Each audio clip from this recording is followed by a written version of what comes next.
최근에 한국교회 주요 교단이 이단으로 규정한 만민중앙교회에서 코로나19 확진자가 나오면서 만민중앙교회가 주목받고 있습니다. 한국교회가 만민중앙교회를 이단으로 주목하고 있는 이유를 알아봤습니다. 코로나19로 교회 보안이 위협받고 있습니다. 교회를 위한 효과적인 보안 관리 방법과 필요성을 알아보겠습니다. 코로나19 사태가 길어지면서 전국 대학의 개강도 미뤄지고 있습니다. 새학기 캠퍼스 복음화를 준비하고 있는 기독 동아리를 취재했습니다. 대구에서 초교파 목회자와 평신도가 자발적으로 코로나19 기독교 봉사단을 조직했습니다. 감염병으로 위축된 지역사회 위로가 되고 있습니다. 코로나19 때문에 헌혈이 급감하고 있습니다. CTS가 혈액원을 직접 찾아가 혈액 수급 상황을 들어봤습니다. 코로나19로 집에서 보내는 시간이 늘어나고 있습니다. 이런 가운데 크리스천들의 가정 예배를 위한 자료를 보급하는 사람들이 있어 찾아가 봤습니다.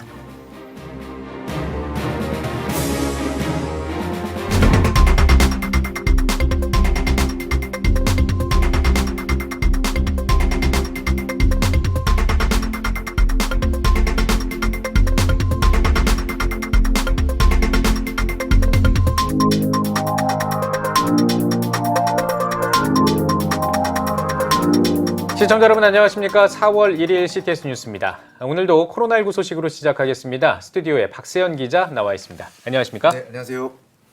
네, 한국교회 주요 교단이 이단으로 주목하고 있는 만민중앙교회에서 또 코로나19 확진자 수가 30명 넘게 나오면서 이슈가 되고 있죠. 그렇습니다. 지난 신천지 때와 마찬가지로 이번 만민중앙교회가 정통교회들에게 좀 더 악영향을 미치지 않을까라는 우려점들이 계속해서 나오고 있습니다. 네. 지난 신천지 집회 장면이 언론을 통해서 다량 노출되면서 이 기존의 정통교회들의 예배 장면이 연상되는 그런 어처구니 없는 일들이 계속해서 반복이 됐지 않습니까? 이번 만민중앙교회 사태 또한 정통교회의 이미지를 더 추락시키는 것 아니냐라는 주장이 설득력을 얻고 있습니다. 네, 뭐 지난번에 말씀해 주신 것처럼 신천지도 그렇고 이번 만민중앙교회도 그렇고 사실 정통교회가 아니라 한국교회 주요 교단, 정통교단에서 이제 이단으로 주목하고 있는 단체 아니겠습니까? 신천지, 그렇죠. 만민중앙교회는 이단으로 저희가 그 한국교회 주요 교단 이렇게 규정을 하고 있는데 이 신천지 만민중앙교회 정통교회와는 다르죠? 그렇죠. 예. 만민중앙교회는요 1990년 5월에 예수교 대한성결교회 총회로부터 이단으로 규정이 됐습니다. 이후에 99년에는 통합총회 그리고 이어서 뭐 고신총회에서도 이단으로 규정을 했고요. 합신총회에서는 참여 금지를 결정했고 또 기독교 대한감리회에서는 예의주시를 결정한 상태입니다. 네, 그러면 이단으로 규정된 이유도 궁금하거든요. 네, 여러 가지 이유가 있는데 가장 중요한 건 만민중앙교회 이제 이재록 교주의 신격화가 그 핵심에 있습니다. 이재록 교주가 직통 계시를 받는다든지 또 주관적인 체험이 이제 진리로 또 성경적인 것으로 간주된다는데 가장 큰 문제점이 있습니다. 네, 근데 이 교주가 현재 그 신도를 성폭행한 혐의로 수감돼 있잖아요. 예, 맞습니다. 작년 8월인데요. 20대 여성 신도들을 수년간 성폭행한 혐의로 대법원에서 이재록 교주에게 16년형을 확정을 했습니다. 그래서 2010년 10월부터 2014년 9월까지 20대 여성 9명을 자신의 기도처 등으로 불러서 성폭행을 한 혐의가 지금 인정이 된 겁니다. 네, 다시 한번 분명히 짚어야 할 게 신천지와 만민중앙교회는 모두 한국교회 주요 교단이 이단으로 규정하고 있는 집단이라는 거고요.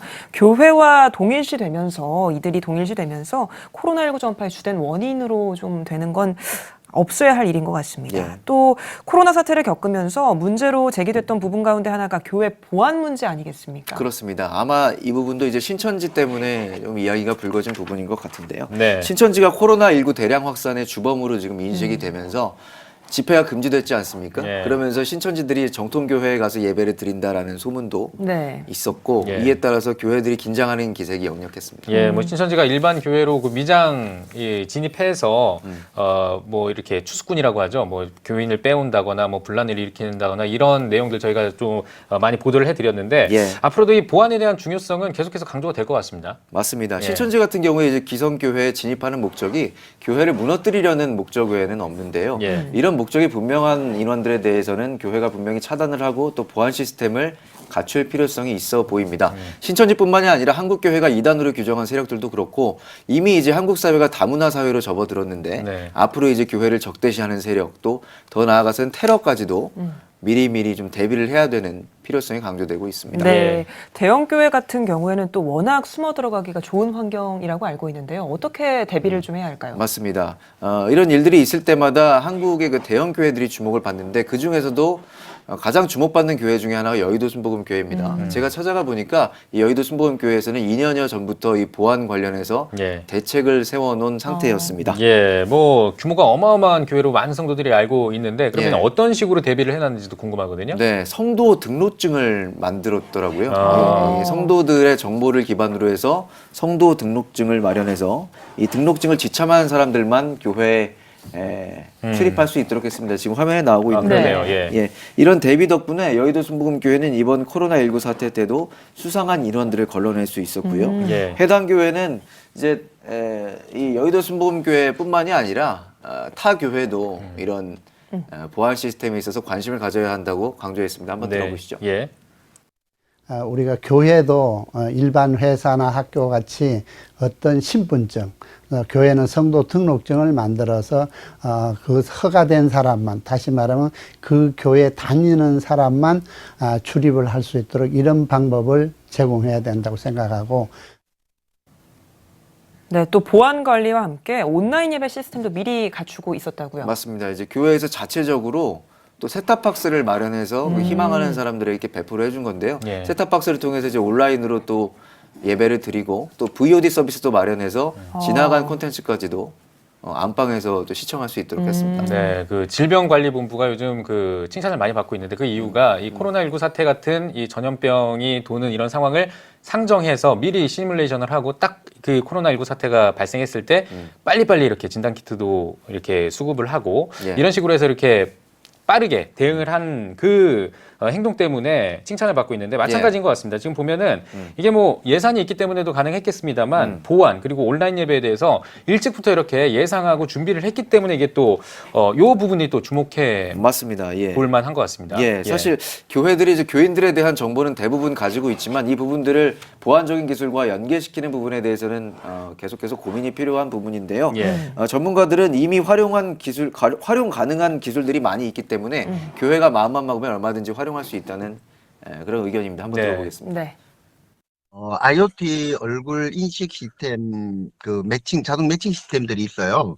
그 시스템을 이용하면, 교회에 오고 가고 하는 성도들이 이제, 언제 오고, 언제 나가고, 그리고, 누군가를 파악해서 체크를 할 수 있어요. 클라우드에 데이터가 저장되고 있고, 그럼으로써 이제 안전하게 또 언제 어디서나 또는 원격에서도 확인할 수 있는 장점이 있다. 네, 예산이 어느 정도 있는 교회들은 선택의 폭이 또 넓기도 한데요. 네. 그렇지 못한 교회들은 어떻게 해야 하나요? 예, 충분한 예산으로 운영되는 교회는 소수에 불과하죠. 하지만 반드시 뭐 돈이 있어야만 할 수 있다라는 것은 아닌 것 같습니다. 예. 전문가들의 이야기 한 번 더 들어보겠습니다.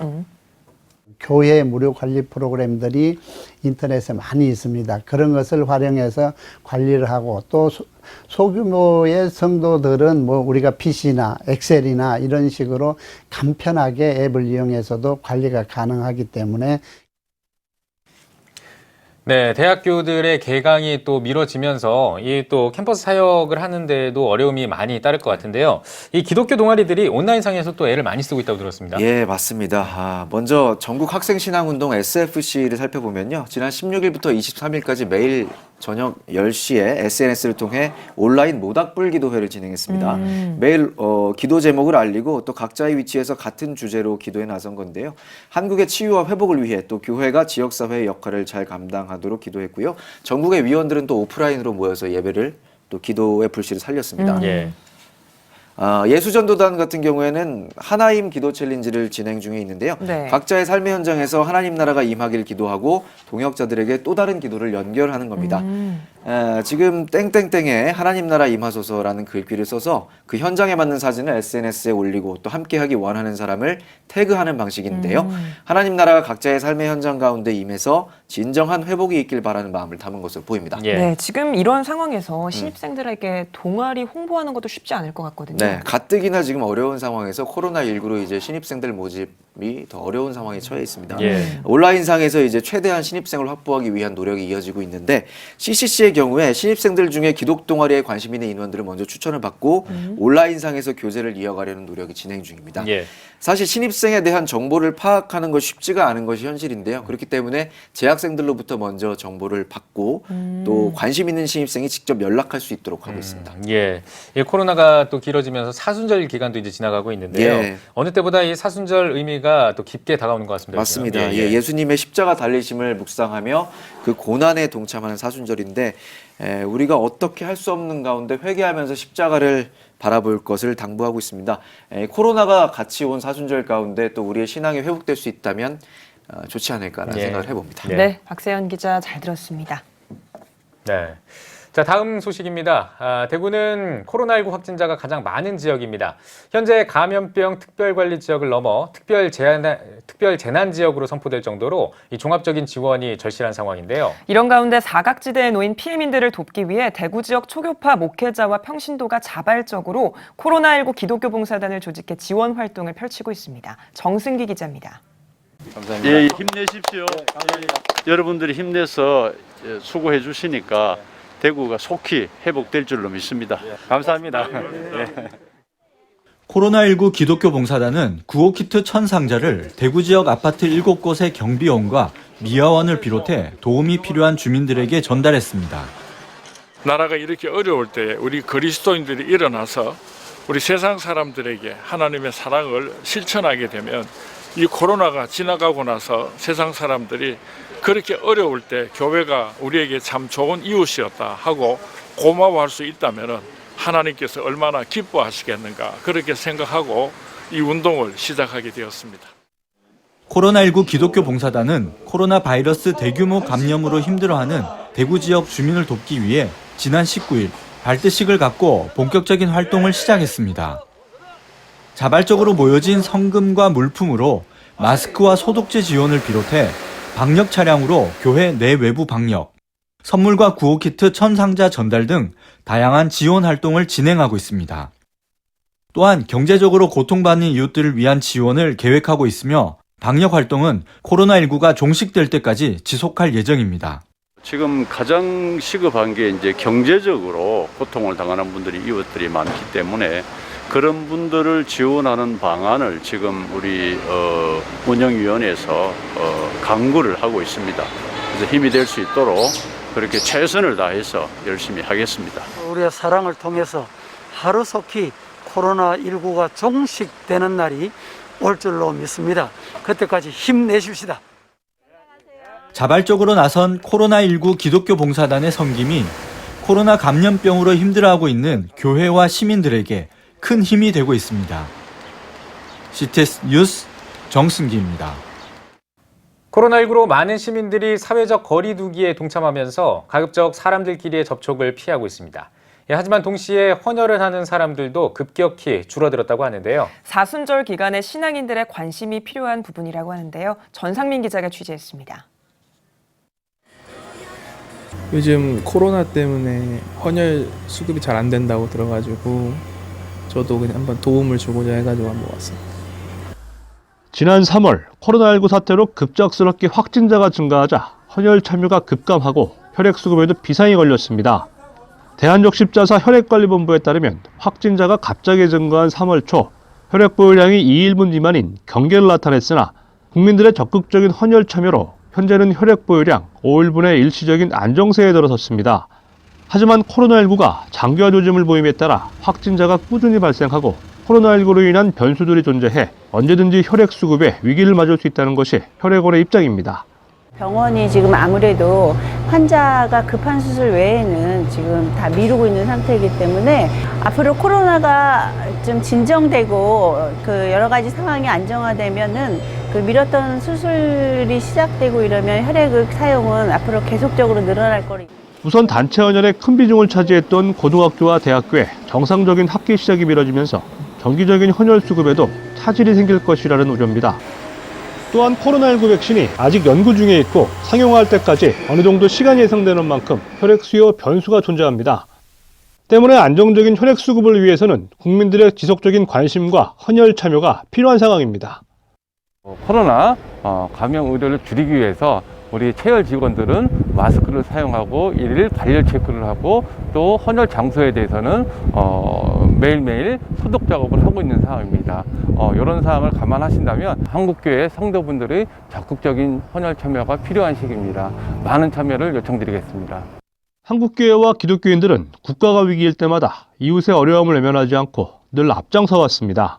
나부터 할 수 있는 작지만 큰 나눔 헌혈, 한국교회와 성도들의 소중한 참여가 필요한 때입니다. CTS 뉴스 전상민입니다. 코로나19 사태가 장기화하면서 정부가 초중고등학교 등교를 무기한 연기하고 온라인 개학을 시행하기로 결정했습니다. 자연스럽게 자녀들과 함께하는 시간이 늘어난 건데요. 자녀와 보내는 시간이 늘어난 가정을 위해서 예배 회복과 신앙 성숙이란 두 마리 토끼를 잡는 활동들이 주목받고 있습니다. 김인혜 기자입니다. 코로나19의 확산으로 연기됐던 학교 개학이 온라인 형태로 결정된 가운데 가정에서 가족이 함께하는 시간이 길어짐에 따라 코로나 위기를 가정 예배의 회복과 자녀 신앙 교육의 기회로 삼자는 움직임이 활발합니다. 기독교 교육연구소는 지난 3월 24일부터 슬기로운 가정생활 콘텐츠를 매주 화요일과 목요일에 제공하고 있습니다.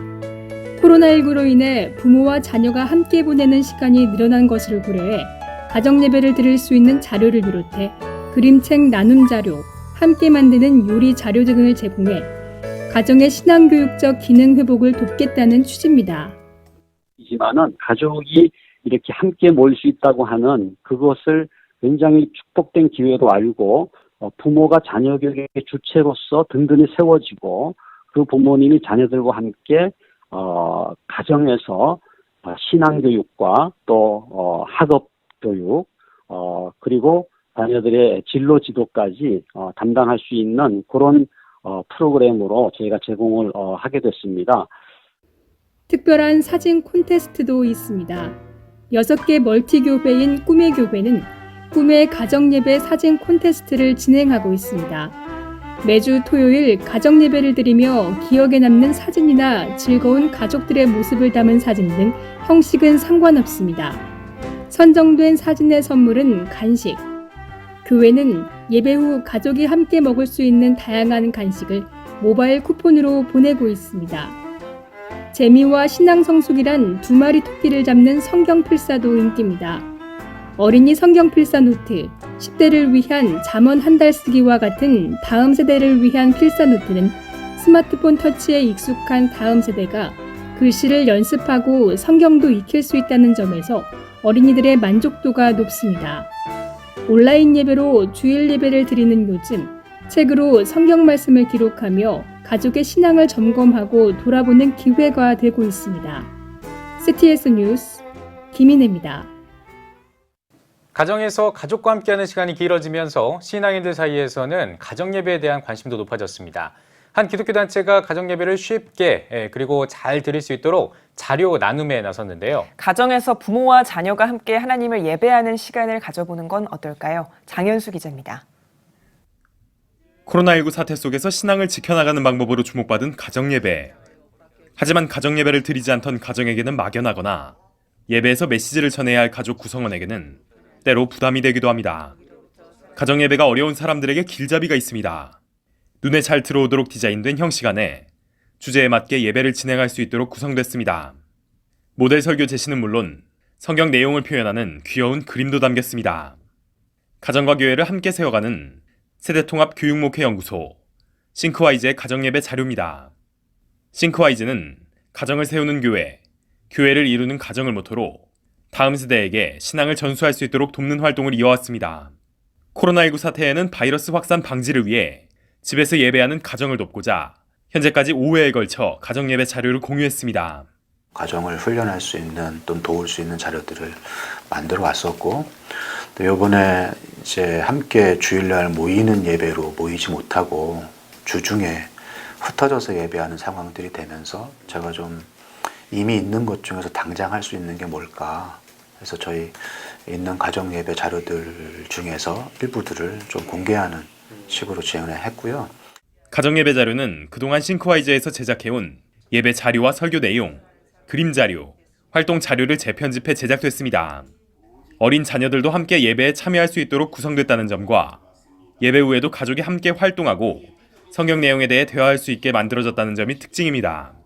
싱크와이즈 대표 김대진 목사는 코로나19 사태가 예배의 본질에 대해 더 고민하는 계기가 되어야 한다며 본질을 지키는 가정예배를 통해 많은 가정이 복음 전파의 전초기지가 될 수 있도록 돕겠다고 전했습니다.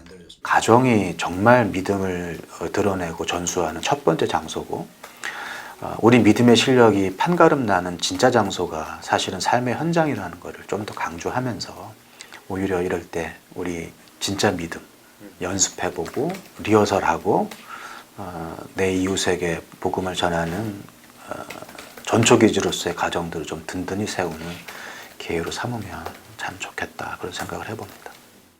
CTS 뉴스 장현수입니다. 한국기독교교회협의회가 2020년 부활절 연합 새벽 예배와 관련해 호소문을 발표했습니다.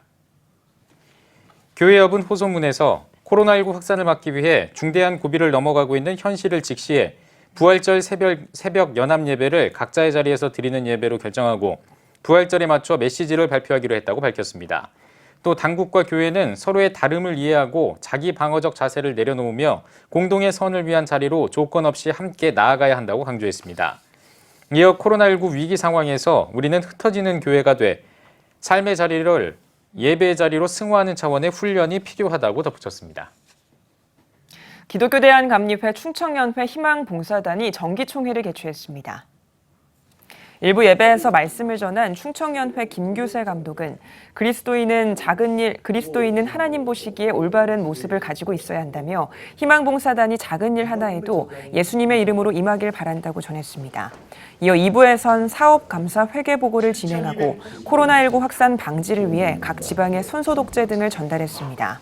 지난 2011년에 출범한 충청연회 희망봉사단은 지역사회의 어려운 이웃을 섬기며 나눔 문화를 확산하는 일에 앞장서고 있습니다. 자이르 보우소나루 브라질 대통령이 예배는 필수 불가결한 것이라며 예배 장소를 코로나19 격리 명령에서 제외했습니다. 브라질 정부는 코로나19 격리 명령 관련 법령에 보건부 지침에 따르는 모든 종류의 종교 활동을 슈퍼마켓, 약국 등과 함께 격리 명령에서 제외하는 필수 서비스 항목에 포함시켰습니다. 현재 브라질 대부분의 교회는 코로나19 확산을 막기 위해 온라인 예배로 전환한 상태입니다.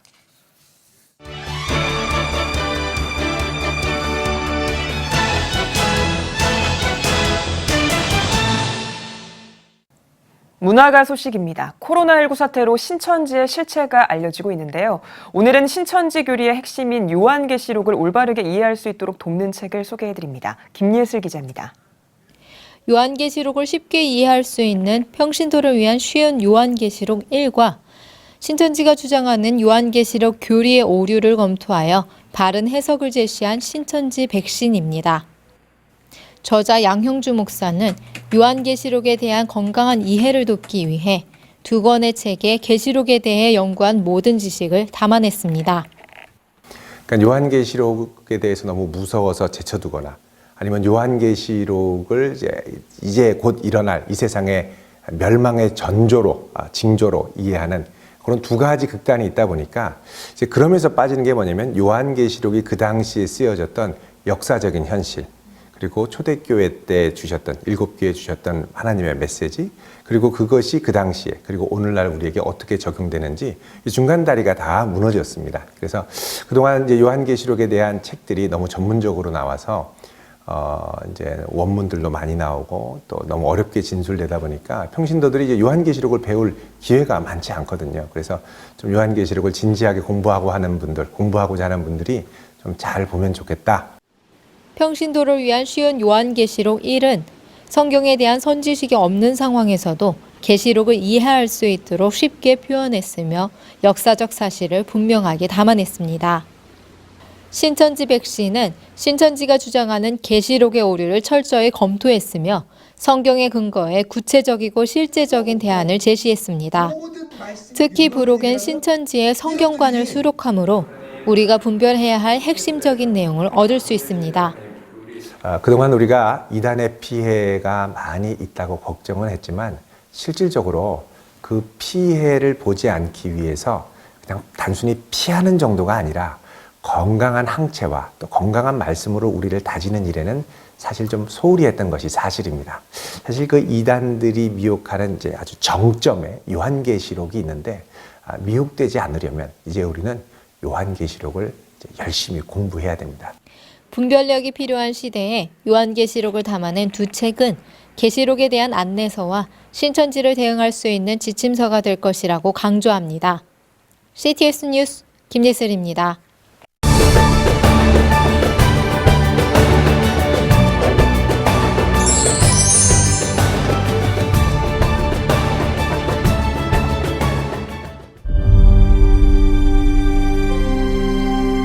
(2019년 3분기) 합계 출산율 역대 최저치인 0.88명. 출생자보다 사망자가 많은 인구 자연 증가율 0%의 대한민국. 이제 한국교회가 나서야 합니다. 교회, 학교, 가정이 함께하는 교육 선교. CTS가 함께합니다. 다음 세대와 가슴 뛰는 세상을 열어갑니다.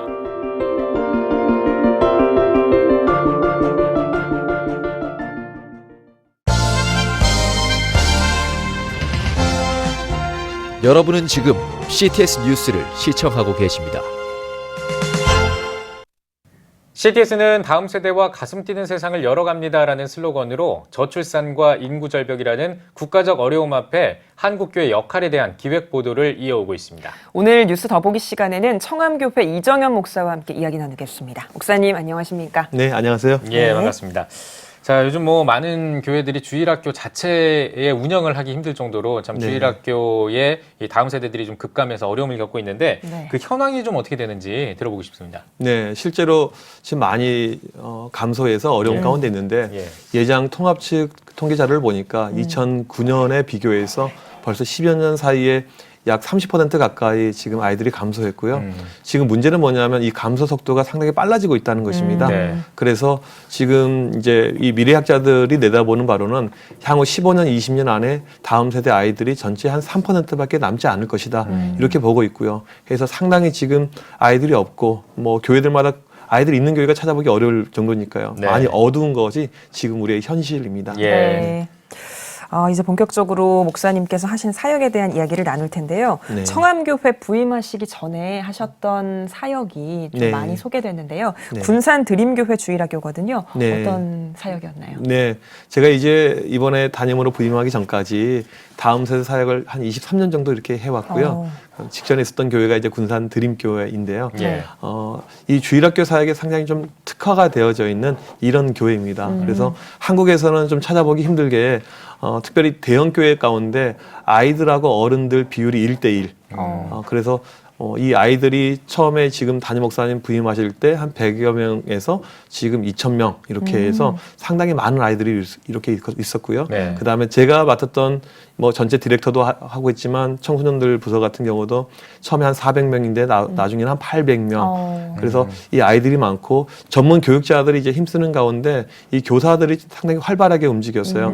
교사들도 처음에는 한 250명, 제가 나올 때는 한 430명. 그래서 이 아주 세밀화되고 특화된 아이들을 위한 눈높이 맞춤형 교육이 잘 만들어졌고요.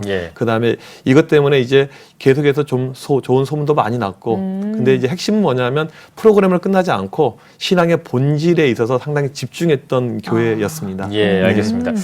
조금 더 듣고 싶은데요. 뭐 이 어떤 점에 주목해야 되는지를 듣고 싶은데 SSS 원리라는 거는 뭡니까? 네.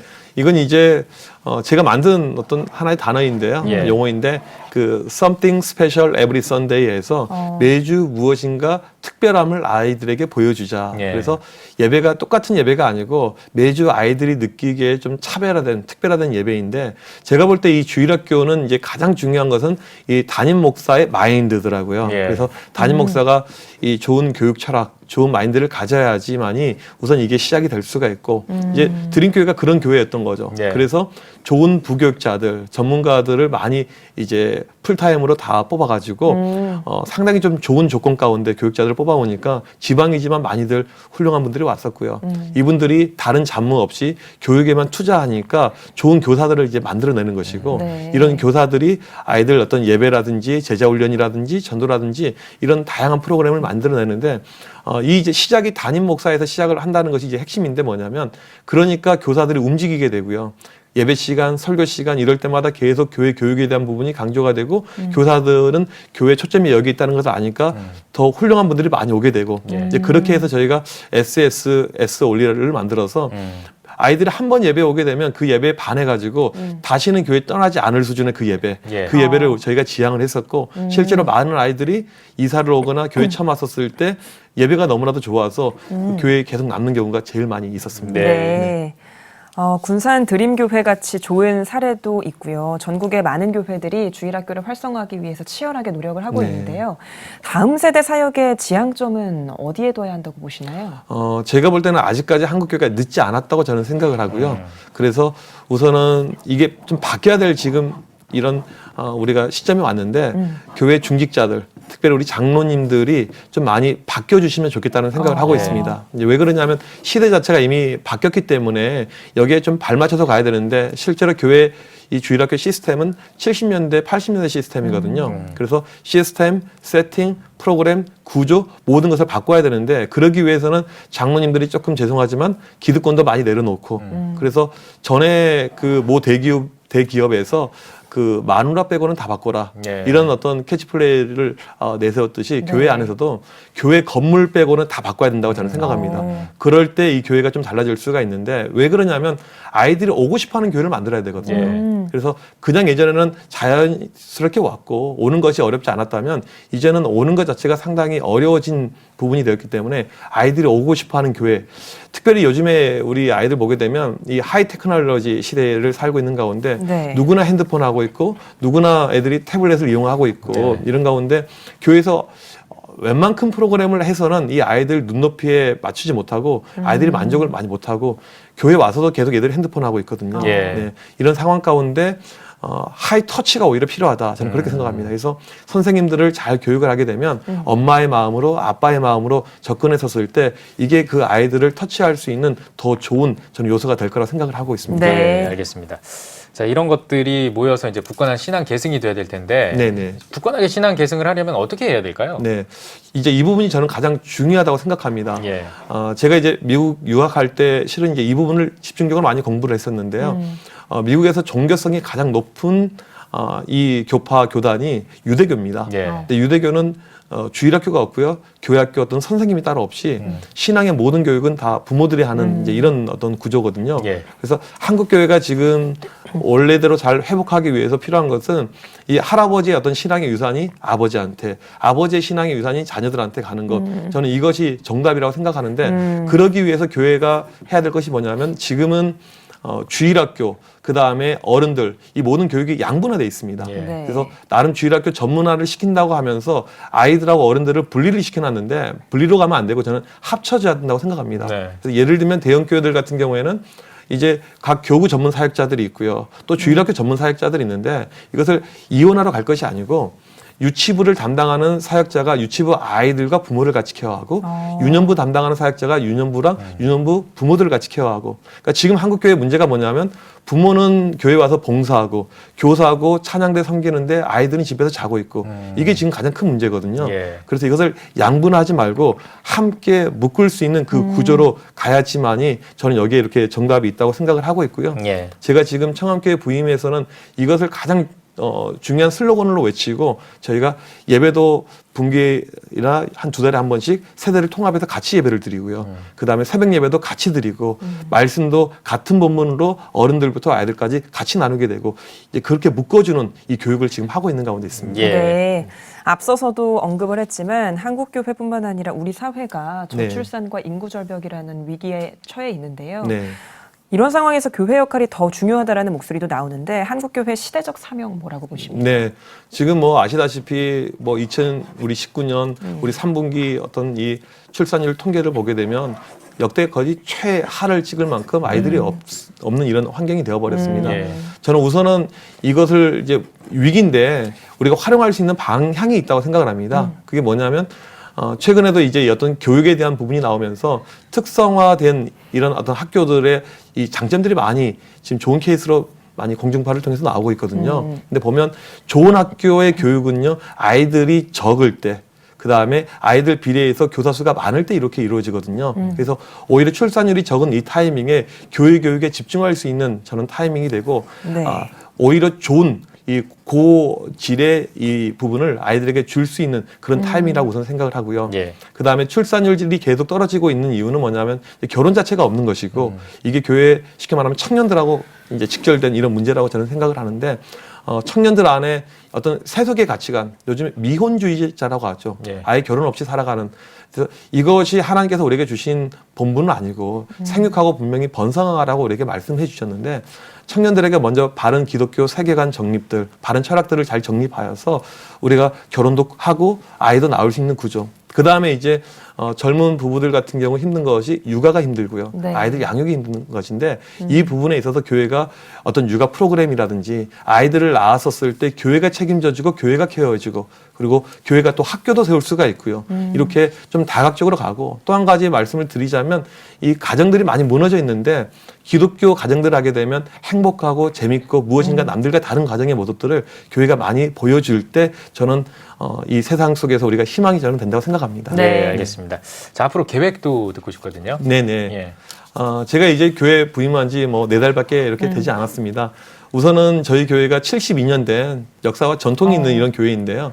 할아버지랑 아버지랑 이 손자들이 같이 다니는 교회거든요. 그래서 저희 교회의 가장 중요한 이 캐치프레이즈는 뭐냐면 신앙의 세대 전수입니다. 그래서 할아버지 이 장로님이 가졌던 신앙이 이 손자들 가운데 전수가 되는 거. 네. 그래서 이 부분을 제가 프로그램화 그다음에 세팅화해서 3대가 즐겁고 재밌게 신앙생활을 할 수 있는 이제 그런 교회를 제가 1차적으로 꿈꾸고 있고요. 예. 이것을 이제 뒷받침해 주기 위해서 여기에 따른 양육들 그래서 우리 부모 교육이라든지 우리 주일학교 교사 교육을 아주 집중력 있게 아주 전문성 있게 그렇게 세팅을 해서 지금 네. 진행을 이렇게 하고 있는 가운데 이렇게 있고요. 네. 그래서 이제 교회를 다녔었을 때 이 가정들이 행복해서 할아버지도 행복했었고 어머니 부모님들도 행복했었고 자녀들도 행복할 수 있는 행복한 가정을 꿈꿔서 건강한 교회로 갈 수 있는 이제 이런 그림을 생각을 하고 있고요. 조금 더 나아가서 교회가 우리 아이들 교육을 조금 미래까지 책임을 지자 해서 교회에서 학교를 운영하고 학교를 세우자 이런 것까지 지금 그림을 그리고 있습니다. 예. 네. 목사님 마지막으로요. 한국교회 성도님들께도 한 말씀 부탁드립니다. 네, 지금 많이 주일학교가 힘들고 어렵다, 위기다 이런 이야기를 많이 하고는 있는데요. 왜 힘든 생각이 많이 드냐면 전에는 많았었는데 전에는 부흥했었는데 지금 안 돼서 그렇거든요. 그런데 저는 지금 상황에 맞는 우리의 사명이 따로 있다고 생각합니다. 아이들 많아지는 것보다 더 중요한 것은 우리 가정의 아이들이 믿음 가운데 자라가는 것. 네. 지금 우리 교회 아이들이 10명이건 20명이건 이 아이들이 믿음으로 승부하는 것. 저는 그것이 우리 한국교회가 갈 수 있는 방향이라고 생각합니다. 예. 충분히 할 수 있으니까 힘을 내면 교회들마다 좋은 역사들이 일어날 걸로 믿습니다. 예, 알겠습니다. 네, 오늘 뉴스 보기 시간에는 청암교회 이정현 목사와 함께 얘기 나눠봤습니다. 목사님 나와주셔서 고맙습니다. 네, 감사합니다.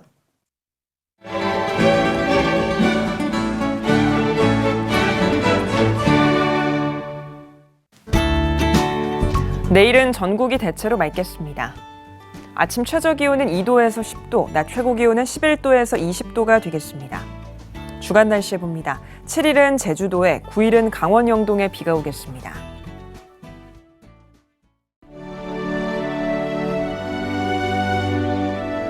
백만인 기도운동에 새롭게 참여하신 분들입니다.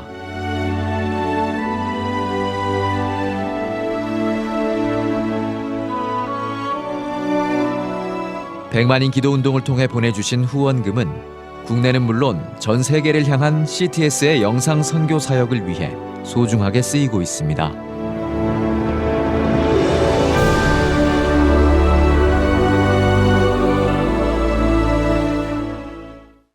CTS 뉴스 오늘 순서 여기까지입니다. 시청해주신 여러분 고맙습니다.